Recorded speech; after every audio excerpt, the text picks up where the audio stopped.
Yes. Yes. All right, then at this time, I'd like to call on Commissioner Ruben de la Rosa to lead us in an invocation, please. We all, please bow. Heavenly Father, we come to you as a community asking for your guidance during this meeting, that the decisions are made today are in the best interest of our city and citizens. I ask that you bless our businesses, schools, and medical facilities and keep them free of illnesses. We ask all this in your name, Jesus Christ. Amen. Amen. Amen. Thank you. Please join me in the Pledge of Allegiance. I pledge allegiance to the flag of the United States of America and to the republic for which it stands, one nation, under God, indivisible, with liberty and justice for all. Thank you. Now, formally call the meeting, this regular meeting of the Harlingen City Commission, which has been duly posted, to order, and go to citizen communication and input and ask Amanda to let us know if anybody has signed up. Mayor, I have 4 persons that signed up. The first one is Christian Villarreal from 140 Southwest Park Lane. And she wants to speak on Victor Park tennis improvements, and she wants to be called. Okay, well, please call her. Thank you. Okay.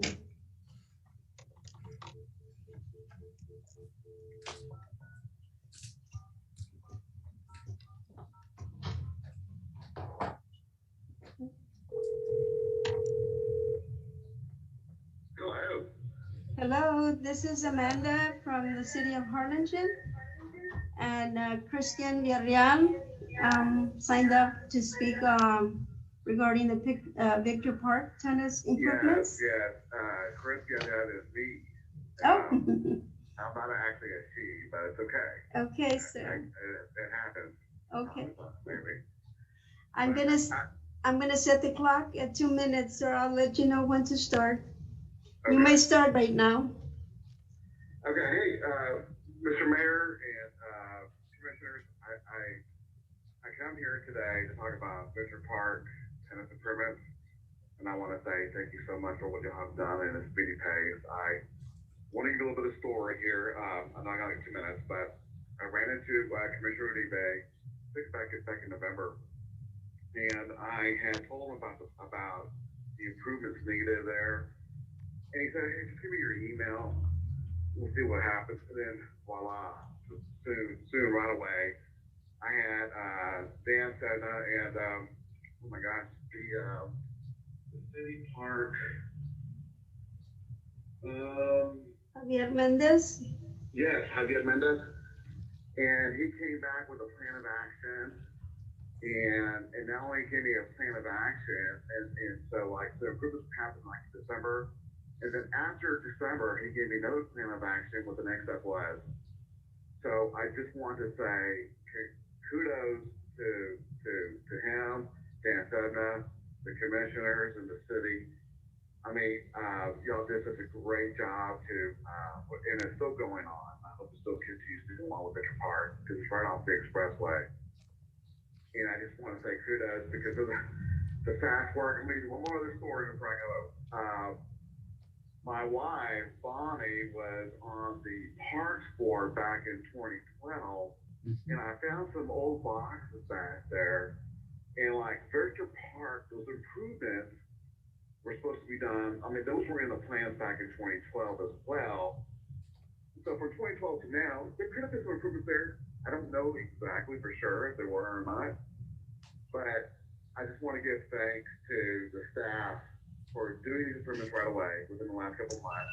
Because then I go back to your mission statement. Mr. Villarreal, your 2 minutes are up. Okay. Thank you so much. We appreciate you calling in. And I appreciate that. So I just want to say thank you. The next person, Mayor, is Robert Lethwich, 909 East Parkwood. Wasteful, misguided spending without voters' approval. Let me set the clock. Let me call him right now.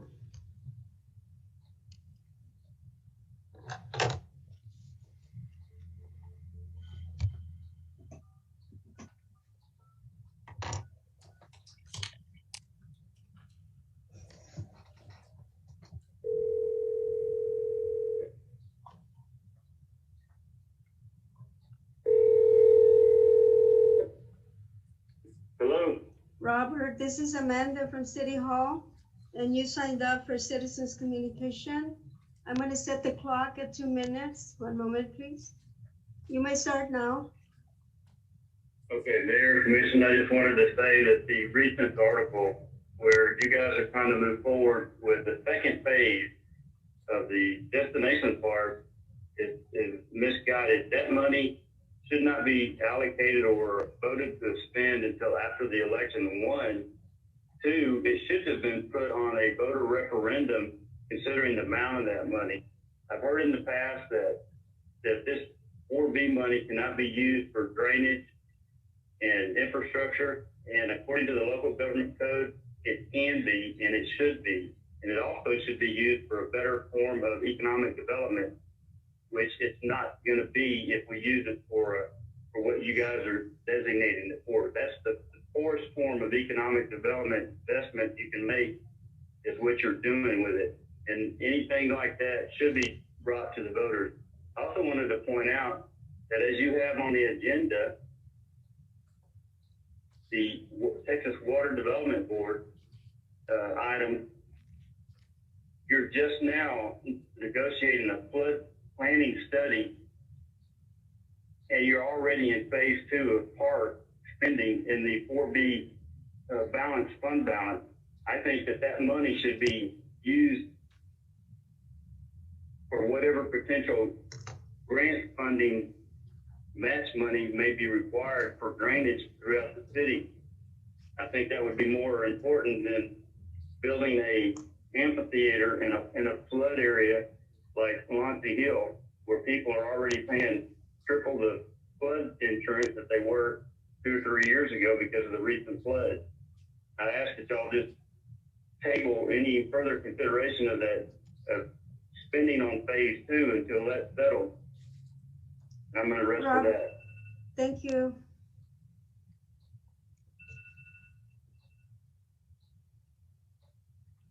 All right, thank you. We'll move on to the next caller. Next one, Mayor, is Juan B. Garcia, 5718 Wild Persimmons Street. This is in regards to drainage, and he asked to be called.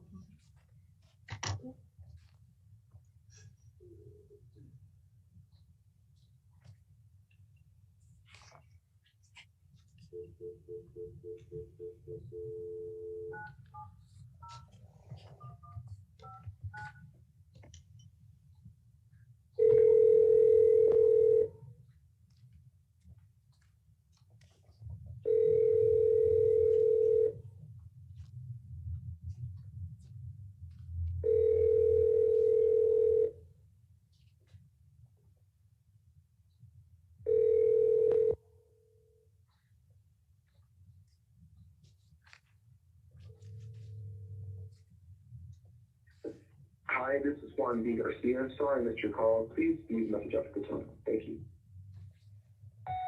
Mr. Garcia, this is Amanda Elizondo with the City of Harlingen. You submitted a public comment form, and we're calling you. Mayor, would you like for him to call us back, or? Well, just leave the message that we called, and Okay. it'll be up to him. We'll deal with it if he calls back. So Adam, the next person signed up. The next person there is Ron Lozano, 2410 Riverside Drive, items 11 and 12, and he would like to be called. Okay, well, we'll call him on when we get to item 11. Okay, so that's it, Mayor, no more. All right, very good, thank you. Item 1 is the approval of the minutes of the regular meeting of January 6th, 2021. Are there any additions or corrections to the minutes? Hearing none, is there a motion to approve the minutes as presented? So moved. Second. We have a motion and a second. All those in favor say aye. Raise your hand. Aye. Aye. Those opposed, like sign. Motion carries. Minutes are approved. Consent agenda items 2A through 2D. Is there a motion to adopt the consent agenda? So moved, Mayor. Second. All those in favor say aye and raise your hand, please. Aye. Aye. Those opposed, motion carries. Thank you. Item 3, consideration possible action to approve a resolution to execute an agreement with the Texas Water Development Board for funding of a regional flood planning study and authorize the city manager to represent the city of Harlingen and execute all documents in connection with the funding agreement. Andy? Good evening, Mayor and Commissioners. This item is in regards to the upcoming Texas Water Development Board flood study, and it allows the city manager to execute the grant agreement. All right. Anybody have any questions for Andy about the grant agreement? Hearing none, is there a motion to approve? Obviously, this is a very, very important So moved. item. Second. Motion second. Any discussion? All those in favor say aye. Aye. Those opposed, like sign. The motion carries. Thank you. Consideration and possible action to approve a resolution adopting the Cameron County Hazard Mitigation Plan Update 2021. Carlos? Yes, sir, Mayor. Good afternoon, Commissioners. This item before you is a request to adopt the update to the Cameron County Hazard Mitigation Plan. Again, this plan is a planning document that identifies hazards or risks to both lives and properties here in our community and throughout Cameron County. Risks such as flooding, hurricanes, droughts, and so forth. Over the last 12 months, we've been working with Cameron County, Palm Valley, and our consultant H2O partners to update the plan. The plan is a requirement from FEMA and the TDM, the Texas Department of Emergency Management. The update is a requirement too that needs to be done every 5 years. The plan at this point has been completed. We did ask for public comment. We had a couple of public meetings throughout the course of the update. At this point, the TDM and the FEMA is requesting that each partner or entity, both the county, Palm Valley, and the city of Harlingen, adopt through resolution the plan so that it's considered complete. Staff is recommending adoption of the resolution. So moved. Second. Any discussion? All those in favor say aye. Aye. Aye. Those opposed, like sign. The motion carries. Thank you. Item 5 is consideration and possible action to approve a resolution accepting the anticipated Federal Aviation Administration Coronavirus Response and Relief Supplemental Appropriation Act 2021, Grant 3-48-0101-065-21 in the amount of $2,761,597, contingent upon the receipt of the FAA grant. Marv? Good evening, Commissioners, Mayor. This is basically a CARES Act 2.0.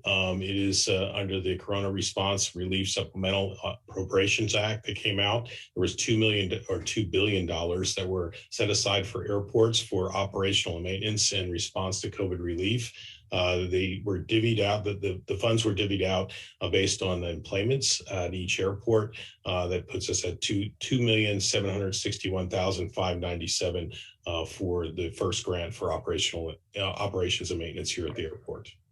The airport board approved the acceptance and recommended the City Commission unanimously to accept this grant.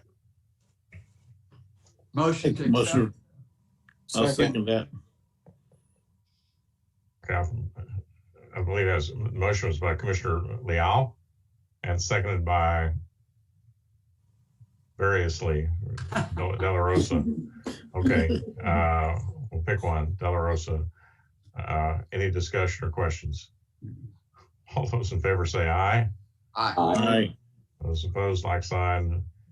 Motion carries unanimously. Item 6 is a companion grant, consideration and possible action to approve a resolution accepting the anticipated Federal Aviation Coronavirus Response and Relief Supplemental Appropriation Act 2021, Grant 3-48-01-01-066-21 in the amount of $71,830 contingent upon the receipt of the FAA grant. Marv?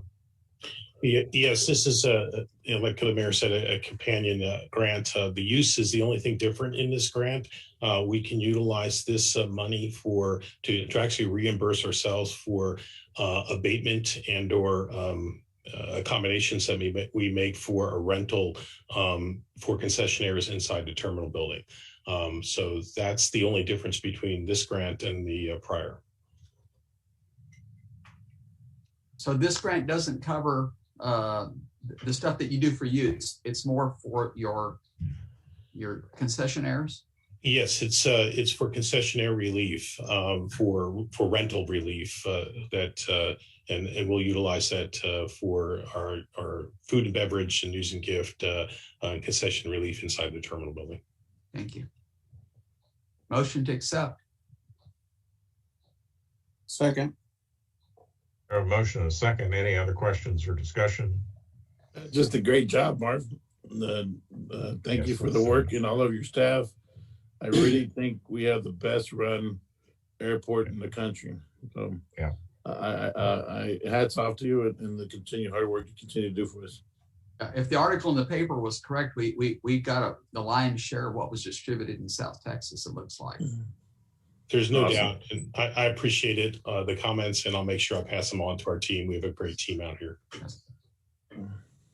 And yes, and while we definitely appreciate Marv's leadership over there, as well as the board and Chairman Rubiano and now Chairman Lana, we also want to express our appreciation to our congressional delegation, Senator Cornyn, who announced the grant, and also our other congressional delegation members, Senator Cruz and Congressman Vela. So we express our deep appreciation to them for supporting this grant money. So all those in favor say aye and raise your hand. Aye. Aye. Those opposed, like sign. Motion carries. Again, thank you to everybody who worked on this. Item 7 is the consideration possible action to accept or reject bids received for bid number 2021-05, sale of real property, 9 city-owned properties. Good evening, Mayor Boswell and city councilors.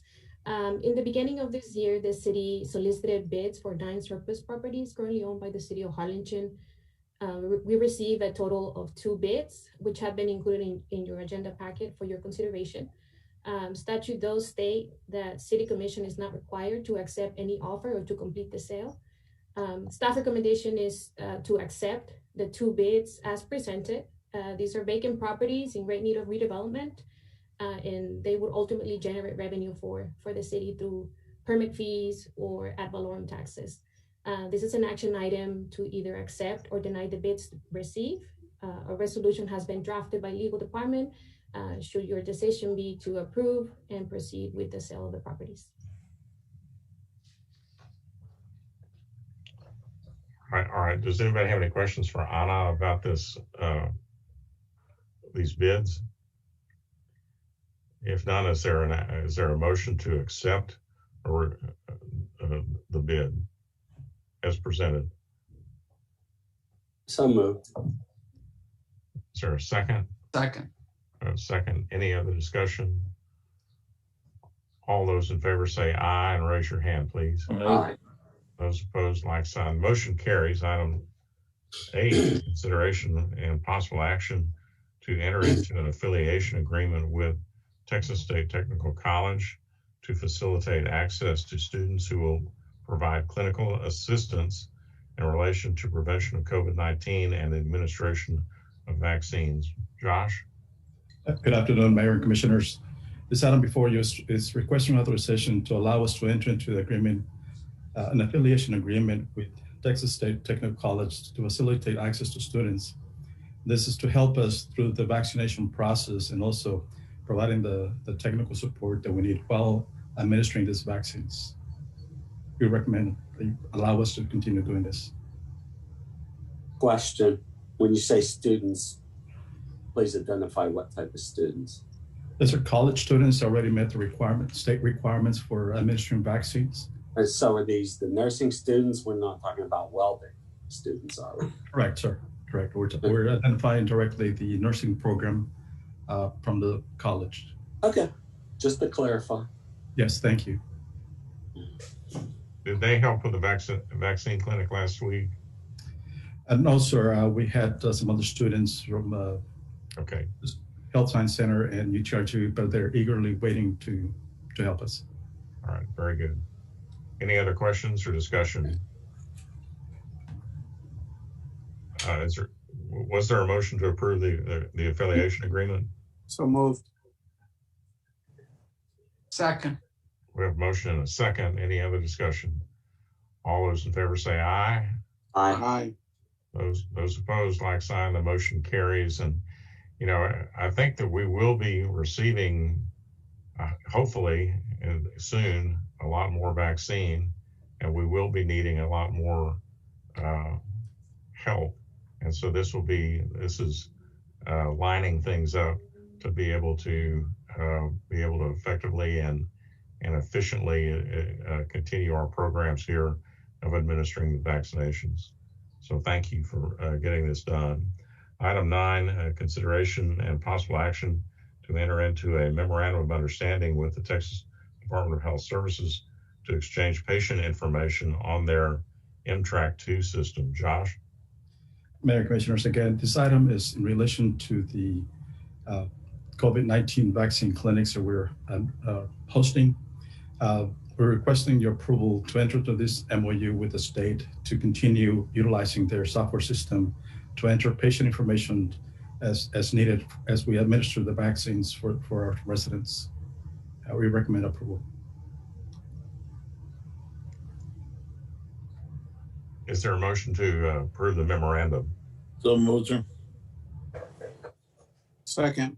We have a motion and a second. Any other discussion or questions? All those in favor say aye. Aye. Aye. Those opposed, motion carries. Without objection, I'm going to pass item 10, which is still on the table, until the city manager can be here to share some additional information with us.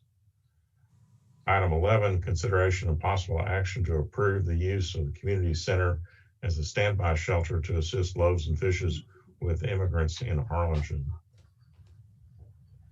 Mayor, members of the commission, as you know, we've had an influx of immigrants coming into town. So far, Loaves and Fishes has been able to use their shelter and place some of the overflow in hotels. What we want to try to do is make the community center available for Loaves and Fishes to handle any overflow that they won't be able to handle at the center. So they won't be needing the facility every single day, only on those occasions where they've got an increased number of immigrants coming in.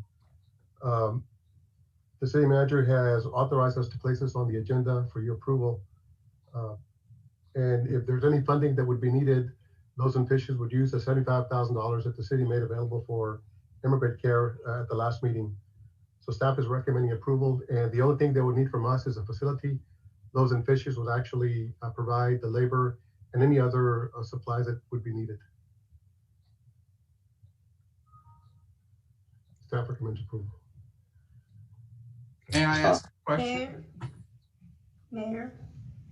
Go ahead, Victor. Oh, I think you had a public comment, but. Well, I was going to let him. I was going to let him comment at the. Well, let's go ahead and let him comment now. Let's go ahead and let him comment. He may ask something that or say something that I may have a question on. So I'll defer. All right. Bill is here in case you have any questions for that also. Right. I see him on Zoom.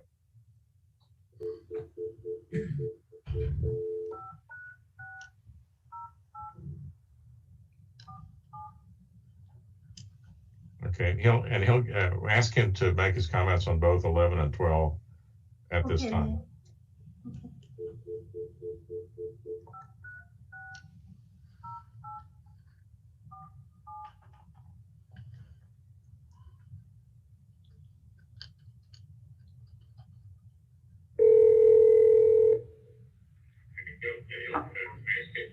How you doing, madam? Clement. Hi, Ron. You have 2 minutes, and the mayor is allowing you to speak on item 11 and 12. So I'm going to go ahead and start Well, wait a minute. I want to speak the 2 minutes on item 11 and then 2 minutes on item 12. So let me go ahead and start by what the mayor just mentioned, that the city manager is close. I wanted to extend my condolences on behalf of the loss of his mother. And one of the quips that Mr. Gonzalez made, obviously last September, around the 16th, the budget was passed and an allocation was given Loaves and Fishes. And well, I'm not going to go into what happened the following day, but regardless, the quip right now was that the $75,000 that was recently allocated was for immigrant care, and I hope that that's going to be bolstered by Mr. Reagan, who I have a tremendous amount of respect for. Now, today's article in the local organ emphasized, instead of the care, the fact that the immigrants may not be tested. However, the head of Homeland Security, a little over 48 hours ago, reiterated that the U.S. will not allow anybody of any condition, even if they don't consider themselves a migratory, to come into the country unless they're tested negative for COVID, or they have to wait for 2 weeks. And so that's the current policy. The fear mongering that was printed today was not typical of that particular author. And so I just want to at least allay some of the concerns that Victor might be going towards. There is no COVID threat. Thank you. On item 11, but I want to speak briefly on item 12 when I get a chance. Thank you. It'll be less than 2 minutes. Please go ahead and speak on 12 while we have you on the phone. Just work with us, please, since this is a difficult process. He hung up, Mayor. All right, item 11, does anybody have any questions before making motions? I think what Ron alluded to is the question I was going to ask, because the author of the paper said that, and I had heard the same. So Bill, I mean, are you aware whether or not they're actually testing these folks before they're releasing them to us? Yeah, thank you, Victor. And first of all, thank you to the city managers for this great support and friendship and encouragement, and to you, Mayor and city commissioners, for all that you're doing to help us during this really difficult time. What I understand, Victor, is this, and I certainly could be wrong, but what I understand is that those asylum seekers who have been in Mexico because of the migrant protection protocol are tested before they come into the United States, and only allowed into the United States if they test negative. The last word I heard from Chief Hastings, the chief of the Border Patrol, and that may have changed because that's been maybe a week or so ago. We had one of these Zoom meetings with all of the shelters and with the Border Patrol, is that they were not testing other people who were coming across the border, that asylum seekers who were coming across the border now or in recent weeks were not being tested. They were being kept in their facility for as long as they could. The families are released into the United States and individuals are returned to Mexico. So Brownsville and McAllen particularly, but also we have seen a number of families come to our shelter who have been released by Border Patrol. My understanding is that those people have not been tested. That's why we test them. And so what my question is, Bill, I understand that you have an area beside your building where they're staying until they're tested, because we want to keep the populations separate. Correct. Will that be the same in the community center, or will the community center be a mix of people that can or possibly positive with COVID? That's really an important point. That's my big concern. Sorry about that. That was my watch, I guess. That's fine. All right. This is the way I hope it works. We have set up 2 tents in the parking lot, a large tent that will be a staging area for when the Border Patrol brings us migrants that they are releasing. The smaller tent will be used for testing for COVID. A company very generously offered, and thanks to Gabe for this, offered to test all of the folks who come to our facility free of charge. Those who test positive, we plan to take straight to the hotel. Those who test negative, if there's capacity, we'll take them to the hotel. If there's not capacity, if they test negative, they can come into the dining hall. The concern I have is that because of COVID, everybody else, we have certain parts of our building that were available 2 years ago that are not now. And that the maximum number of people we can accommodate in the dining hall to maintain social distancing and all that other business is 40 individuals. There were times a couple of years ago when we would receive more than 100 people a day. I don't know whether that will be the case this time around. I suspect it will. And so my hope is that the people that we would place into the community center would be the overflow of people who test negative.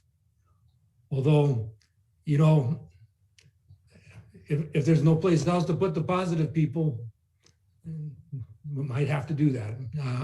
I don't foresee it, but, you know, renting, for instance, a week ago, we rented 20 hotel rooms for 3 nights. You know, that's expensive. I'm grateful for the support, but there's probably a limit to how many times we can do that. So I want to just try to be proactive and be able to place these folks in suitable accommodations until they leave. I think you all know that almost all of them leave the same day or the next day if they can. So may I ask a question? If hopefully not, but if you're having to be put in that position where you have to commingle the infected with non-infected, do you let the people that are not infected know? Are they going to be aware of it, or they're not going to be aware of it? I know that's a hard. Yeah, Richard, that's another really great question. You know, Ron mentioned the article this morning in the paper, and I did say, you quoted me correctly, that the testing is really almost useless because these folks have been in detention together. They've been in close quarters. Mm-hmm. They've been under difficult circumstances for weeks sometimes. They're brought together on the bus. So they've been, this group's been together before. May have recently been exposed. You know, yes, sir. I can foresee now if we do need to use the community center, that's a pretty big room. I can foresee asking positive folks to be on one side of the building and negative to be on the other. I'm not so sure that's great mitigation, but again, I really hope we're able to only send people who are negative to the community center. Just give you an example. The first group we received, 25% tested positive. So, you know, we get 100 people in a day, 25%. I think we can put them in a hotel. I'm sorry, Richard. No, I'm sorry, but that's a really good point. I think it's an important point. It's not like they're coming together for the first time. I guess that makes me feel a little better of the understanding of what you're trying to accomplish, that they've already been together for an extended period of time. So I thank you for that. I just that gives me some clarification. And Bill, just so that we can be transparent here, we're not talking about people who are exhibiting extreme symptoms. You're testing these people, and this may be the first time that they know that they're positive. Or please enlighten me, because I just want to make sure that I really understand what you're having to deal with. Because, and I do know what you're trying to do. I just want to make sure I'm clear in my mind. Sure, of course. I'm more than happy to. The more people who know what's going on, There's more understanding there is in the community, right? Yes, sir. I don't think they've been tested before. And I don't think that the asylum seekers who are coming to us have a real grasp on what COVID-19 is. Okay. I'm sure they've heard of it, but I think their priority has been getting to the United States, and they haven't worried too much about whether they're going to have COVID or not. In the first group we had, there was one child who looked like he was pretty sick. Okay. Everybody else seemed to be without symptoms. I just don't know. You said exactly what I wanted to hear. Yeah. Thank you. Mayor, if I may, for Mr. Reagan, again, thanks for everything that you do. We really appreciate it. So my question is, if we do have that overflow and we have to house them in the community center, we're talking about families only, or are these individuals? My understanding is that Border Patrol is releasing to us, and also in the other cities, only families. Okay. So so that leads into the next question. If, and I'm assuming if they're families and we do have to go to that point where we're going to have to separate the ones who may have tested positive and the ones that are negative, it's not going to be tearing families apart or anything like that. We're still going to be able to kind of keep them in. That's a great clarification. Thank you, Frank. I suppose it's going to be a case as we test them that one member of a family may be positive and the others may be negative. The whole family goes to the hotel room. Okay. We can't do anything like that. We can't quarantine them. Sure. Even though they test positive, they're going to leave the next day. They're going to get on the bus or the airplane and they're gone. Okay. Thanks, Rick. I appreciate that. Yeah. All right. Does anybody have any other questions for Bill or for Gabe? Just a big thank you, Bill. Thank you. We're going to miss you.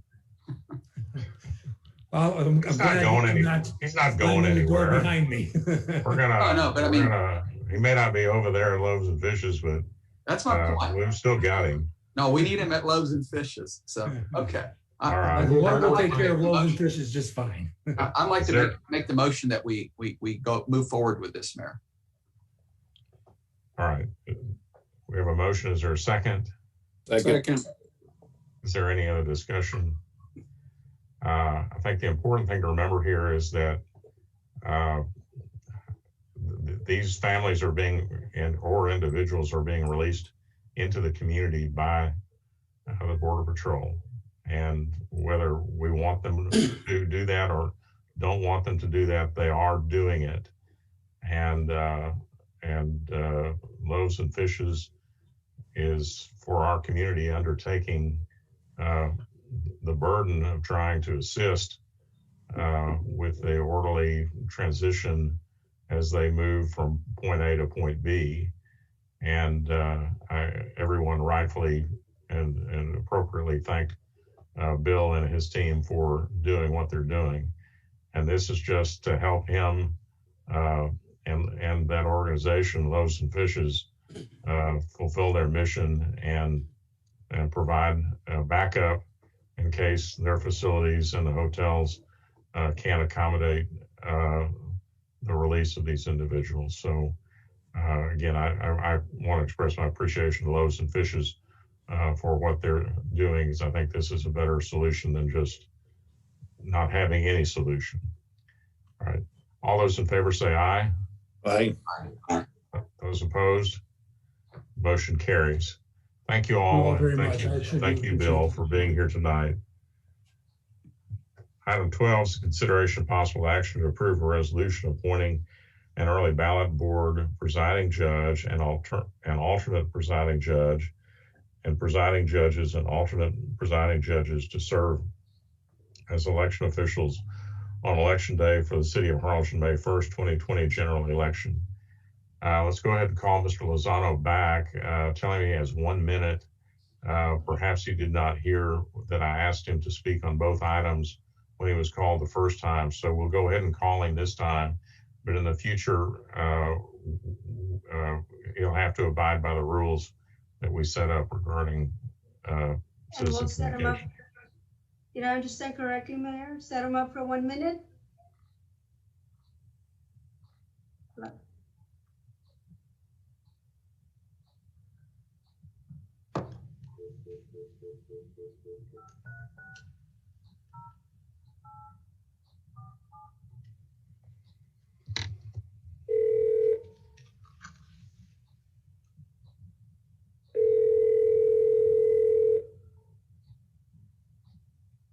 Hello. Ron, this is Amanda. Ron, we're on item number 12 now, and I'm going to set you up for 1 minute. All right. Mayor, as a lawyer, I hope we have a better discussion about what the real rule is here. It's not going to be limited to Harlingen. This is a statewide thing. Regardless, on the item about the election, it just, as I mentioned on Monday, and thank you for the vote on item 11, Department of Homeland Security top guy is emphatic about people are not getting in unless they're negative. For 2 weeks, their CDC guidelines are now law. And on Supreme Court docket yesterday, they took up the case on voting. There's nothing more sacred for democracy than voting. You're raising the rates for the people. I hope you draw some competent people by the minimal rates that you're doing. And so I'm in favor of you paying them more because we need people to run the elections. Thank you very much, Mayor. Thank you. And look forward to visiting with you about Texas open meetings. Thanks. Thank you. Okay, Amanda, would you like to go ahead and proceed with the item? Yes, Mayor. This is the standard resolution, Mayor, that we've used in the past. And the people that are mentioned in the resolution are the people that have worked with us before during joint elections and even when we do our own elections. All these people that are mentioned in the resolution have been verified as far as their voting status and other issues such as not being related to any of the candidates, being a resident of the city, all those requirements that they have to meet have been checked. So I recommend that these people be appointed, but also the school board will be acting on the same thing on March the 9th. So this resolution is also subject to their approval. I recommend approval, Mayor. Is there a motion to approve? So moved. Need a second? Second. Any discussion? All those in favor say aye. Aye. And raise your hand. Those opposed? Motion carries. Item 13, consideration possible action to increase the hourly rate for election officials and publish a notice in the newspaper to solicit clerks to assist in the election process. Mayor, staff is recommending to increase the rate of the judges and the clerks. The last time that the city increased the rates was in 2016. And this time we're recommending to approve the rate for the judges from $12 to $15, for the alternate judge from 10 to 14, and the clerks from 9 to 13. This will help us attract more people. Right now during the pandemic, I mean, it's very hard. We're having a hard time to recruit people. We're trying also to publish a notice, asking for approval to publish a notice to solicit clerks. As far as the amount, the rate or the net increase that will result from this rate would be $1,745. The last time that we increased the rates was something like $574. The cost will be, the previous cost was $4,370, which was shared by the school, 50 and 50. And then the new cost will be $6,115. So the city share overall will be $3,057.50. I recommend approval. Anybody have any questions? Yeah, I had Amanda, when you quoted these numbers, is this per day or per hour? If you could just clarify for the public. Pardon me, I didn't understand your question, sir. Okay, you said $12 to $15. Is that per day or per hour? Per hour, sir. I'm Okay, sorry. thank Per you. hour. Yes, thank you. Okay, any other questions? Then is there a motion to increase the hourly rate and publish the notice? Motion. So move. Okay, we have a motion and a second. Any other discussion? All those in favor say aye. Aye. Those opposed, like sign. The I motion, oppose. motion carries, but with noting an opposition. Next item is board appointments. I have none, sir. Mayor, I have one. Roel Rodriguez, I'd like to appoint him to the Harlingen Library Advisory Board. Who is that? Roel Rodriguez. Okay. Anyone else? All right, I have a few. These are reappointments. Abby Warshawski, Chuck Mattingly, and Richard Newman to the Civil Service Commission. Carlos Muniz and Carlos Pettis to the Harlingen Housing Authority Board. And Joanna Lozano, Brianna Vela, and Nick Consiglio to the Keep Harlingen Beautiful Board. Is there a motion to approve the board appointments? So moved. Second. All those in favor say aye. Aye. Aye. Those opposed, like sign. The motion carries.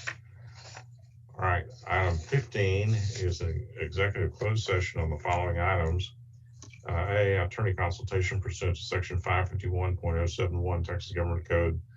Seek advice regarding the city's legal duties and obligations in connection with pending litigation styled and numbered Reuben Pena versus City of Harlingen, Civil Action 120 CV 163 in the United States District Court of the Southern District of Brownsville Division and related legal matters.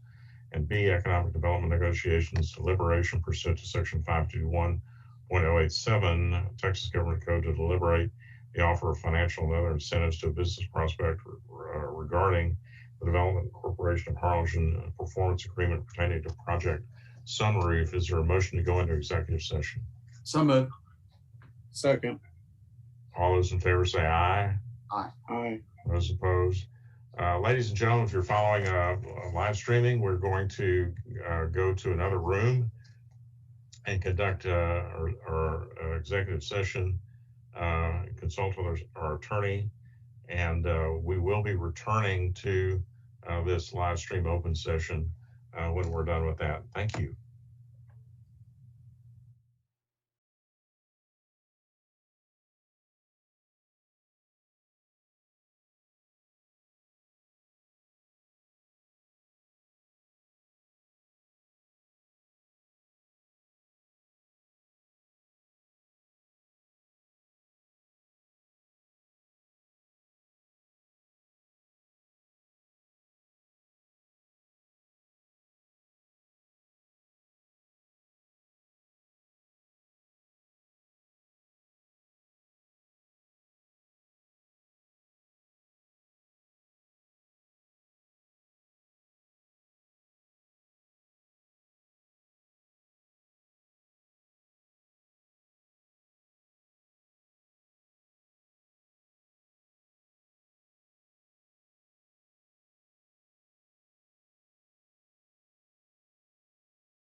live streaming?